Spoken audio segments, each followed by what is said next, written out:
في صورة قديمة ليكِ بتحسّي إن هي بتحكي حكاية ما حدّش يعرفها.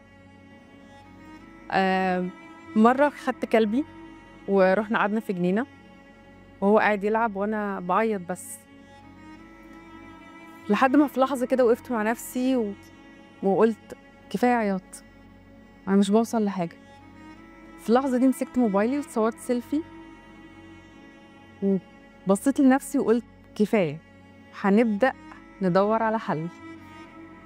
ففي اللحظة دي خدت الصورة عشان أفضل أفتكر اللحظة دي. أنا كنت حاطاها فترة بروفايل لحد ما في حد وقت ما غيّرتها حد بعت لي قال لي: "مها غيّرتيها ليه؟ الصورة دي كانت حلوة جدًا."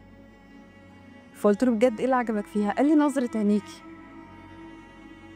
فقُلت له: "أنت عارف إن أنا في اللحظة دي أنا كنت باعيّط قبلها كتير جدًا." فقال لي: "مستحيل." قد إيه نظرة العين كل ما كانت حقيقية، كل ما كان فيها قوة، الحقيقة قوة.